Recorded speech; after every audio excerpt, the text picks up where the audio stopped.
Hello dears, and welcome to Saturday. The new harness did arrive last night, so now there's nothing stopping me attempting to fit the old stereo in Andy Pandy. I say the old stereo, it's a new stereo, isn't it? Except that I'm actually nervous to do it now. I'm dreading the idea that something else is going to be wrong and it's not going to work, but I'm going to have to bite the bullet, aren't I, and see what the score is. So, right, let's give it a go, shall we? So far, so good. That's the new harness plugged into the car's original BMW harness.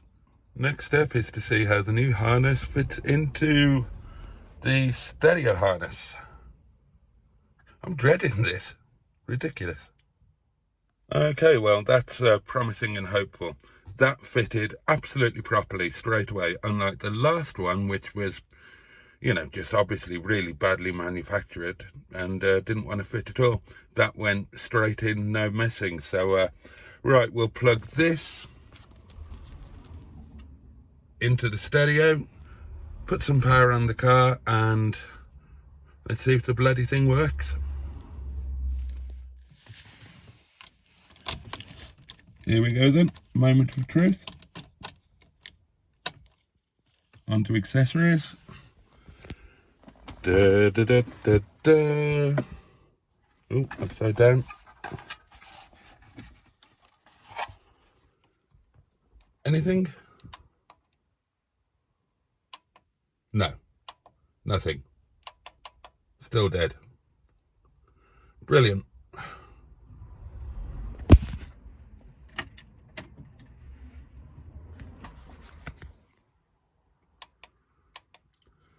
Absolutely not a sausage. Bollocks.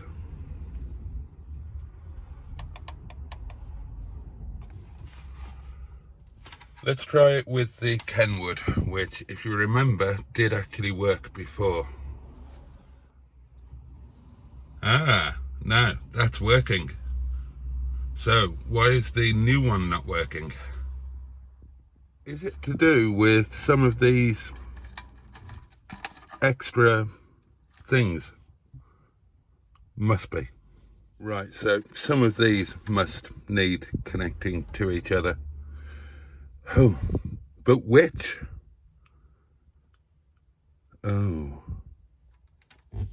Aha! We have something.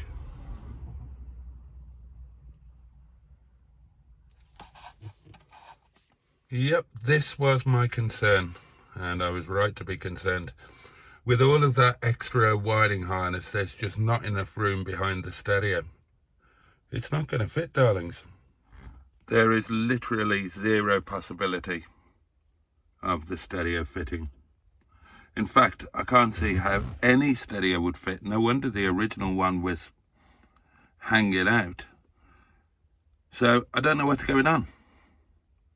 Even just with the original wiring loom in there, there's no way that a stereo will fit. So with the original shorter bodied ones, has this been fitted in a weird way that the space at the back has been blocked off? I've got no idea, but even without all of the extra wiring in there, just with the original wiring in, you can't get a stereo in. It's absolutely impossible. Okay, so I've had a search online and it seems that this is a known problem. And that's why I went for the mechless one, because I thought it was going to be, the short, stubby size. So I did have it at the back of my mind. Right, I think there are two possibilities here. One is that online they said if you remove the glove box, then there's a hole at the back there that you can just about get the harness through and have it dangling out the back, a bit like I did with the microphone thing.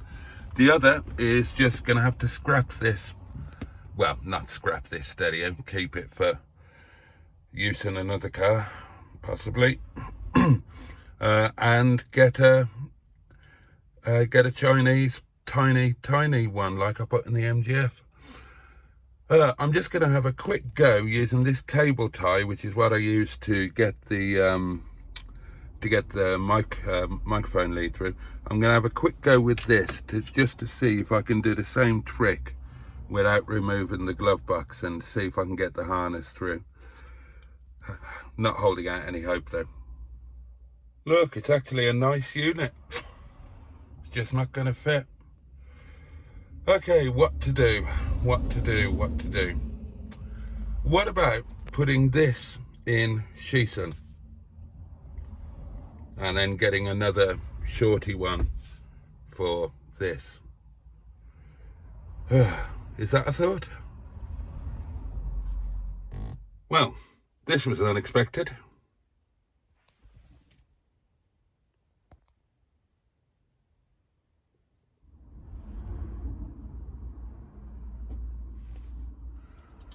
Okay, well, very unexpectedly, you joined me in the Honourable Shisen. So what the hell happened today? Well, it became obvious from the evidence of my own eyes and what I read online that the stereo is a massive issue in the 45, or in that generation of 45 with that stupid big BMW harness and whatnot. And it just wasn't going to happen. So, you know, what am I going to do? What am I going to do? So it seems pretty obvious that the only possibility of getting a stereo into Andy Pandy, who we're going to be driving past in 1 second. There he is. Right, my only possibility of getting a stereo into him is one of those shorter mechless ones, creating some room at the back. And that meant, if I do that, then I've got the nice Alpine unit sitting doing nothing. So I kind of panicked. And rather than just doing the sensible thing and thinking, oh well, editing a video, making some lunch, chilling out, I absolutely panicked and thought, right, Shisen can have the Alpine. I mean, there's nowhere else for it to go.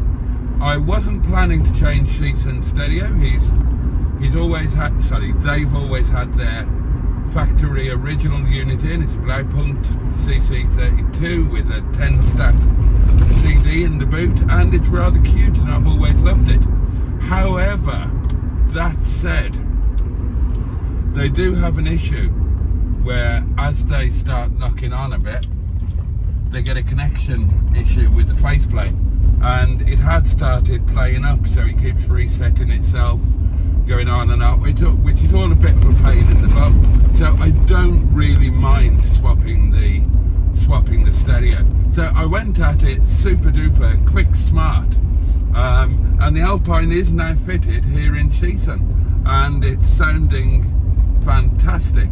Not sure about the looks as yet. I'm going to wait until it gets dark so I can properly judge. But I fitted the microphone just as well, if not better, possibly better, than I fitted it in Andy Pandy. So I've now got a fully done super duper stereo in Shisen. Not only that, I've ordered one for Andy Pandy.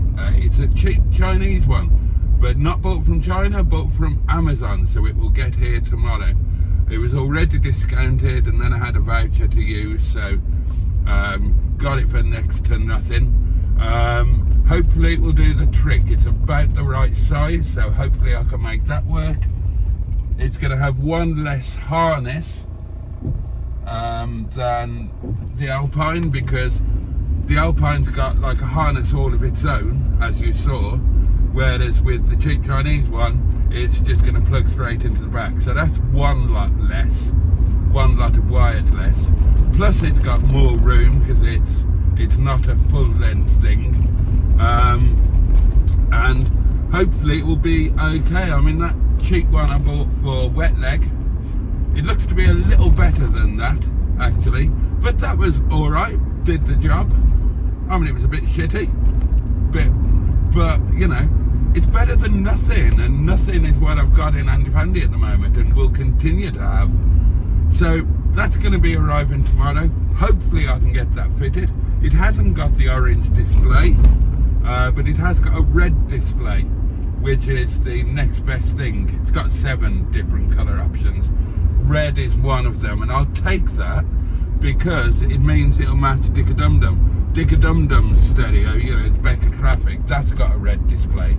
So they're going to match. And the other thing I liked about it is it's got a standalone little clock display at the top. This stereo has, and obviously the clock's not illuminated in handy pandy. So there we are. That is how it's all played out. So Sheeson is done, sorted. The Alpine is getting some use. The CC32 can be a spare unit, and that's about that. So I'm using Sheeson tonight, which very much isn't what was planned, but I'm determined to have a play with the stereo, and it's F1 tonight, and Lisa Tarbuck and whatnot. I've had 2 nights without a gramophone. Couldn't bear doing another one, so sod it, I'm in Sheeson. And there we are. That's the mad stereo story. The other one will arrive tomorrow. If it arrives early enough, I'll fit it tomorrow, and use handy pandy tomorrow night. If it arrives late, it'll all have to wait until Tuesday. But there we are. I will, when it gets dark, I will film the Alpine here in situ, so that you can see that. And in the meantime, I'm going to have a jolly good play with it. It's all plumbed into my phone. It does all sorts of clever things, and it sounds rather good. So I'm going to bugger off and listen to some music. Oh, I could put you on time-lapse, I suppose, couldn't I, for the rest of the journey? Yeah, let's do that. Afford this, they can't afford that, they got payments to pay. We've been like that for years up here, lads. Yeah. All these whinging southerners, they've had it too easy down there. They've earned too much money, buying a house 4 years later, it's worth 6 times as much as they paid for it. Yeah. They should learn what it's like, mate, to live in the real world. So you're managing okay because you're used to it? Managing okay? We're dying up here, lad. It's not all quayside developments and bloody Miguel Arteta and Torres with his bloody long hair.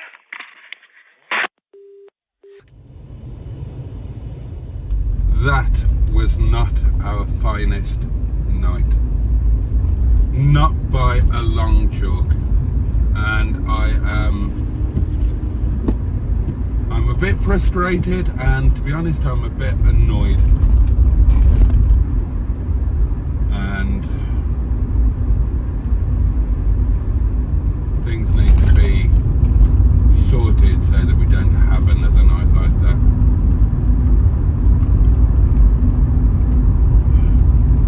This is what I was talking about before, the frustration of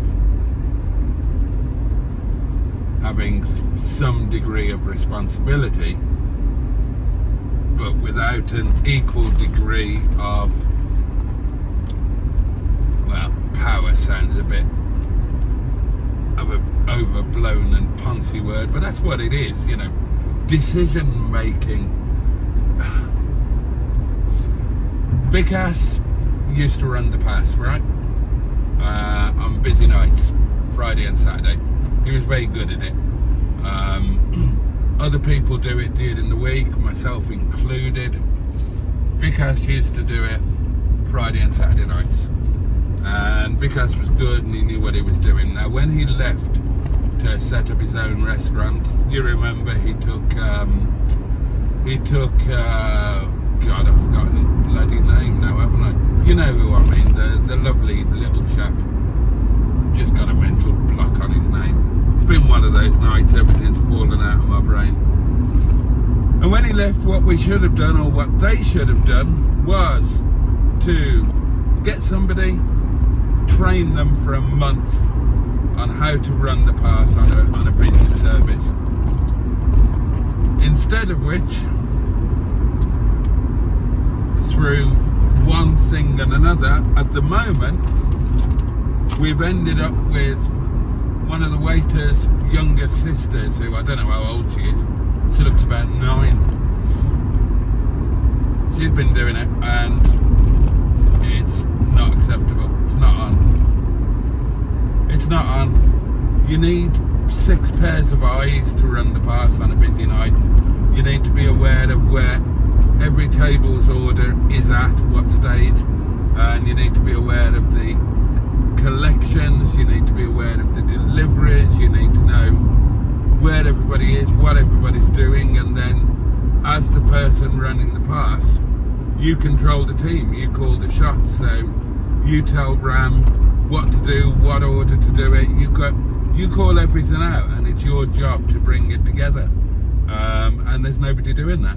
And as a result, tonight, when we have had a super busy night, absolute bloody chaos, absolute chaos.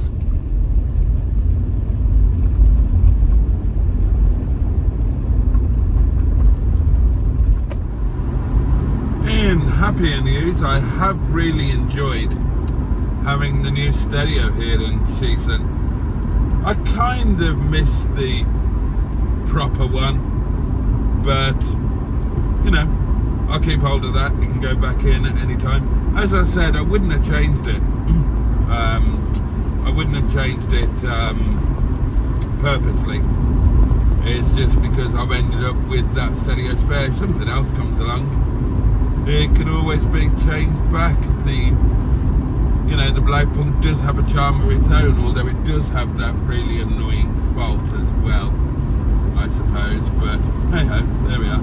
But yeah, it's been good. I've had my music. I was able to stream the Formula One, which was entirely predictable again. Oh, it does take the interest out of it, doesn't it? It needs a bloody good shake-up. Funnily enough, I didn't mind when Lewis was dominating, because he didn't dominate quite as much. There was more of a rivalry with his teammate, and I like Lewis more than I like Max Verstappen. But yeah, I have lost interest a bit. I listen to it out of habit. But there we are. So anyway, there we are. We're home now. And that is the end of today, my lovelies. Thank you for your company as always. And have yourselves a good day ahead, or a safe and peaceful night. And above all, take really good care of yourselves. Yeah. Home sweet home. Is that enough? Okay, darlings, much love from me, and I will see you next time. Pachoo. Oh, and indeed. Ha! Bosh!